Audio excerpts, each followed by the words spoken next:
साथियों जय हिंद। आज जो नया अपडेट, नई भर्ती, नया नोटिफिकेशन, एसएससी ने एक बार फिर 10th पास एक नोटिफिकेशन निकाला है, जो कि सब जितने भूतपूर्व सैनिक हैं, जितने भी सिविलियन हैं, उनके लिए सब अप्लाई करने के लिए ये जो भर्ती है ज़रूरी हो जाती है। इसमें क्वालिफिकेशन भी कम है, कंपटीशन हालांकि ज़्यादा है, लेकिन क्वालिफिकेशन के हिसाब से केवल है 10th पास। देखते हैं क्या है भर्ती, वैकेंसी कितनी है और कहाँ-कहाँ वैकेंसी है भूतपूर्व सैनिक के लिए। पूरी जानकारी आपको इस वीडियो के माध्यम से दी जाएगी। आपको डेली यही बताया जाता है कि थोड़ा कम से कम 6 महीने अगर आपकी एज है तो सरकारी नौकरी की तैयारी ज़रूर करें, चाहे कोई सी भी नौकरी हो, कोई सी भी नहीं, मतलब अपने लेवल के हिसाब से, है ना। तो ये है इनकी ऑफिशियल वेबसाइट ssc.government.in पर अगर आप जब जाते हैं तो आपको ये साइट खुलेगी, आपको OTR करना है और आपको फॉर्म भर देना है। भर्ती कौन सी है? Multi tasking staff, non technical staff and havildar, CBSE and CBN examination 2025। इसमें हवलदार के पद भी होते हैं ना। अब वो वाला हवलदार पद नहीं कि सेना वाला की ड्यूटी वाले, इनकी 8 घंटे वाली ड्यूटी होती है। अगर आप फॉर्म भरते हैं तो 26 तारीख से आपके फॉर्म खुल चुके हैं और 24 जुलाई तक आप फॉर्म को फिल कर सकते हैं।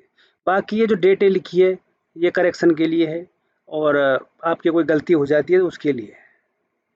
अगर मैं एग्जामिनेशन बताऊं तो इसमें लिखा है 20 सितंबर को आपको एग्ज़ाम हो जाएगा। 20 सितंबर से लेके और 24 अक्टूबर तक आपका एग्ज़ाम हो जाएगा।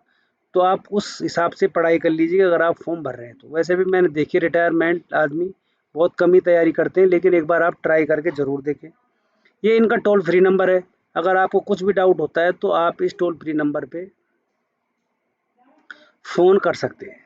यहाँ पर लिखा है मल्टीटास्किंग नॉन टेक्निकल स्टाफ, पे ग्रेड लेवल 1 है इनका और एक ग्रुप सी के अंडर में आता है। हवलदार भी पे लेवल 1 है, नॉन गजेटेड होते हैं।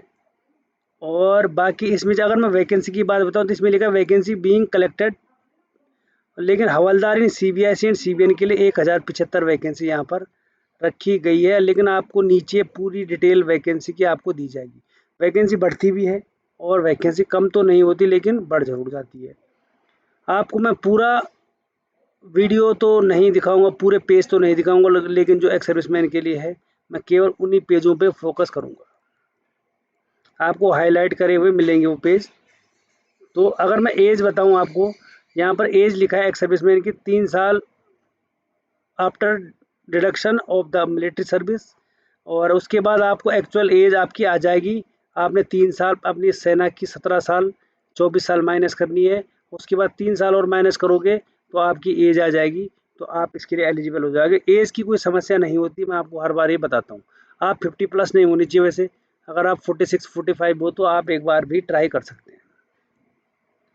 यहाँ पर लिखा है डिफेंस पर्सनल के लिए भी है, सेंट्रल गवर्नमेंट के सिविलियन एम्प्लॉयज़ के लिए भी है। 40 प्लस है, 45 है, तो वो सबके लिए, उनके लिए मैं बताऊंगा नहीं, क्योंकि मैं एक्स सर्विसमैन के लिए ही बताऊंगा बस। SC ST डाइवोर्स जो लेडीज़ है उनके लिए भी है। और यहाँ पर ये चीज़ और बताई गई है कि भाई ex serviceman who have already secured employ in civil side under government in group COT। अगर भूतपूर्व सैनिक ने यहाँ पर वो ले लिया है, क्या रिजर्वेशन अगर ले लिया है, तो वो यहाँ पर वो नहीं कर सकता, क्या दोबारा रिजर्वेशन नहीं ले सकता है। ये यहाँ पे बताया गया है, ठीक है। अगला क्या बताया गया है, अगर वो रिजर्वेशन लेने का हकदार नहीं हो, एक्स सर्विसमैन कैटेगरी, वो खाली फीस के लिए उसके लिए कंसेक्शन हो जाएगा, बाकी उसके लिए कोई भी कंसेक्शन नहीं होगा, ठीक है। और बाकी एक्सप्लेनेशन दे रखा है एक्स सर्विसमैन का। क्या एक्सप्लेनेशन है कि एक सर्विसमैन कौन होना चाहिए। यहाँ पर लिखा है age relaxation, ESM reservation is not admissible to sons daughter. बच्चे हैं, लड़कियां हैं, उनके डिपेंडेंट है, उनको किसी भी प्रकार का यहाँ पर रिलैक्सेशन नहीं दिया जाएगा, ठीक है। कहीं पहले ही बता दिया जाएगा कि कई बच्चों को। और बाकी इसमें एग्ज़ाम का है, आपको तो पता ही 10th पास है ना, कहीं आप बोलो सर हमारे को पता नहीं कितने पास है, 10th पास की वैकेंसी है। यहाँ पर लिखा था कैंडिडेट मस्ट है पास्ट मैट्रिकुलेशन एग्जामिनेशन और इक्विवेलेंट, कि आप 10 पास होनी चाहिए, उसके बराबर में कोई डिग्री आपके पास होनी चाहिए। वो भूतपूर्व सैनिक के लिए पास सब है। बाकी यहाँ पर ये इनकी साइट है ssc.government.in, यहाँ पर जाइए और आप मोबाइल से ही फॉर्म भर सकते हैं। मैं आपको बताया तो, अगर आपको आता है तो आप मोबाइल से ही फॉर्म भर सकते हैं, फ़ोटो फाटो OTR फिल कर सकते हैं, तो उसके लिए कोई समस्या वाली बात नहीं है। लास्ट डेट है 27 जुलाई को, जो यहाँ पर लिखी गई है। तो अभी 1 महीना, 24 जुलाई सॉरी, 1 महीना पूरा बचा हुआ है इसमें। फीस 100 रुपये यहाँ पे, लेकिन भूतपूर्व सैनिक के लिए and ex serviceman eligible for reservation are exempted from fee payment of fees. Ex serviceman के लिए यहाँ पे कोई भी फीस नहीं रखी गई है। SSC का ये काम तो अच्छा है कि वो फीस नहीं लेता भूतपूर्व सैनिकों से, लेकिन अगर आप करेक्शन करोगे या आपकी कोई गलती हो जाती है तो फिर आपको 200 रुपये 500 रुपये आपको उसमें भरने पड़ेंगे। ये है सेंटर, ये रीजन होते हैं। मैं हर SSC की भर्ती में बताता हूँ आपको, जैसे सेंटर रीजन है जिसमें यूपी और बिहार आता है, तो ये इनके सेंटर हैं यूपी और बिहार के। अगला रीजन आता है eastern region, Andaman Nicobar island, Jharkhand, Orissa, Sikkim और वेस्ट बंगाल। तो उनके सेंटर ये हो जाएंगे यहाँ पे राउरकेला, संबलपुर, गंगटोक, ये आंसोल, धनबाद, ये इनके यहाँ पे सेंटर हो जाएंगे। अगला है कर्नाटक एंड केरला रीजन, लक्षद्वीप, कर्नाटक और केरला आते हैं इसमें। इसमें आप अपना सेंटर देख सकते हैं, आपके नज़दीकी क्षेत्र में आप फॉर्म भर सकते हैं। एक आता है मध्य प्रदेश का रीजन, छत्तीसगढ़ मध्य प्रदेश आता है उसमें।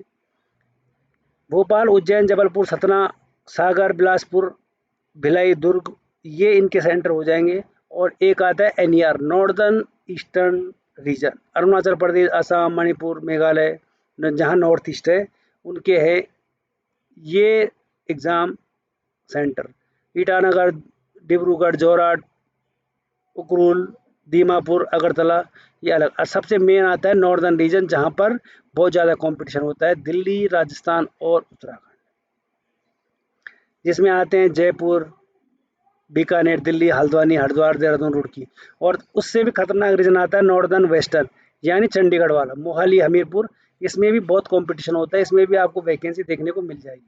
एक आता है नॉर्थ वेस्ट, हरियाणा, हिमाचल प्रदेश, जम्मू कश्मीर, लद्दाख और पंजाब। और एक और है साउदर्न रीजन।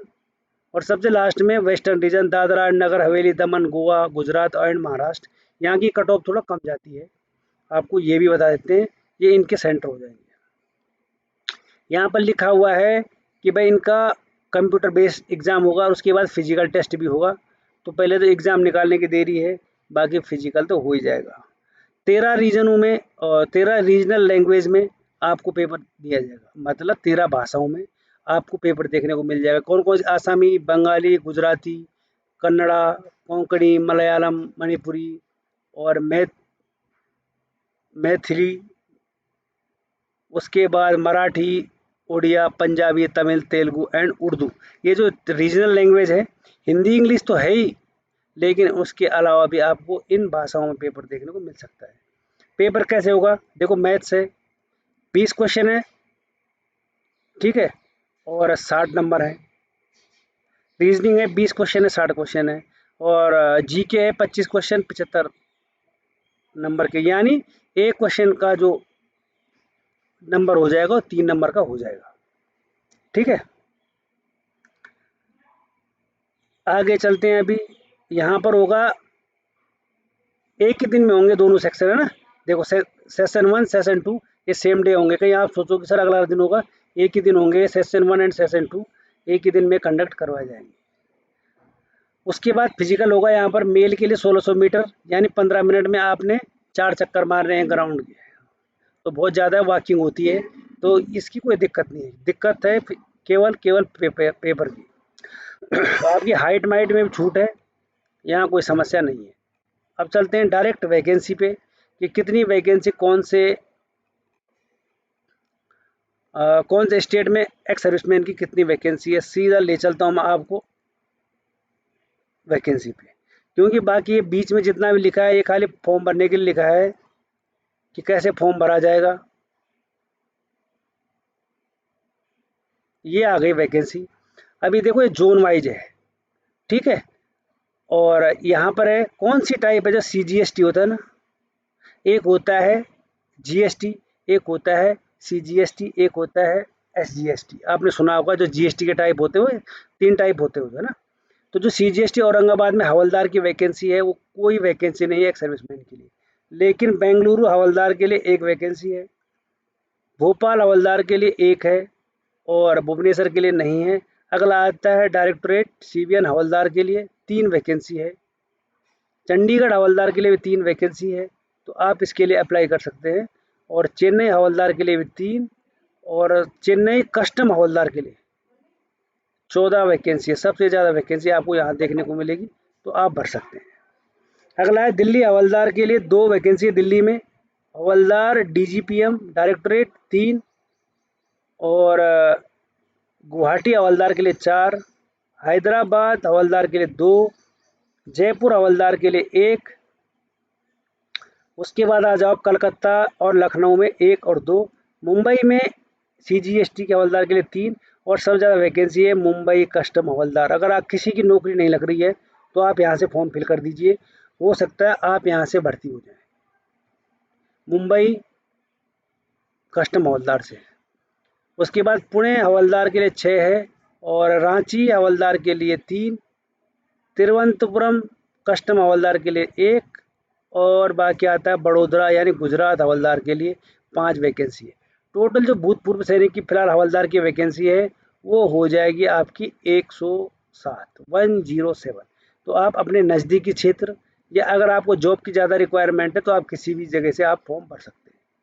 तो साथियों ये तो था फॉर्म का वैकेंसी, क्या है रिक्वायरमेंट, क्या पेपर होगा, कब होगा, तो आप ज़रूर इसके लिए अप्लाई करें। मैं तो ये कहता हूँ क्यों प्राइवेट के चक्कर में पड़े हो।